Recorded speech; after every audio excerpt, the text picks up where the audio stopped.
I'm Diana McCaulay, reading from my upcoming novel Daylight Come, which is set in 2084 in the future when it's become too hot to go outside in the day. So my two main characters are trying to escape the cities and get to higher ground where it's cooler. Sorrel turned the black searchlight on to sweep the landscape, and her mother did not object. Rocks everywhere. There was almost no chance they would stumble upon the aqueduct in the darkness. Maybe this is the last night of my life, she thought. Would dying of heat stroke hurt? Would it burn like the searing rock on her cheek in childhood? Might it have been better to be caught in the frozen parts of the world, she decided. Freezing seemed less painful than burning. All they could see of the land was shape and shadow, the hard, smooth silhouettes of rocks, the spiky, irregular outline of stunted plants. Could the island be now so empty of people outside the cities? What would happen when houses and higher ground ran out? The land was flatter now, and they began walking faster. A giant rock loomed to their left. "Let's rest for a bit over there," Bibi said, pointing. "Have a little drink." Bibi led the way to the rock which loomed above their heads. It was nestled into the slope on one side, jutting out smooth and round, like something man-made. "What's holding it in place?" Bibi said.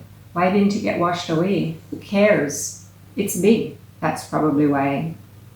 Sorrel looked at the clock on the plaque, minutes to midnight. They had been walking for close to 4 hours and had not yet found the aqueduct.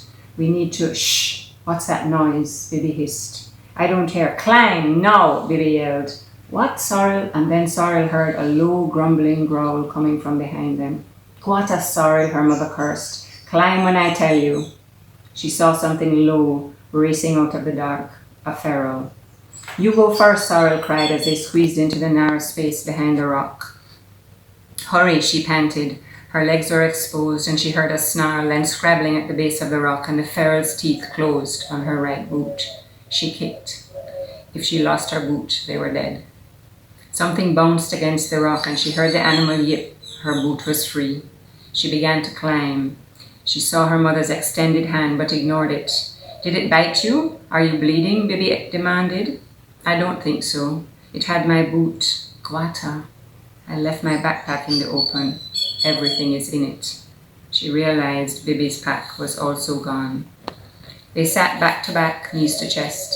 The feral snuffled and barked below. "It's going to get into the packs while we're waiting," Sorrel said. "If it gets the rest of our food and water, we'll die."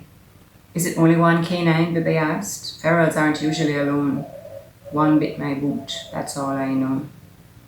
They waited, listening, watching the sky for signs of lightning. Sorrel's impatience ebbed. If the choice was between frying on the rock and being torn apart by ferals, she knew which she'd choose. People used to be burned at the stake, she remembered from history module.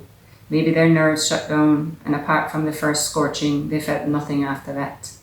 She offered her mother a drink from her alga skin and had one herself. Her breathing slowed, and she looked around at the landscape slowly revealing itself. Rocks and sand and shadow.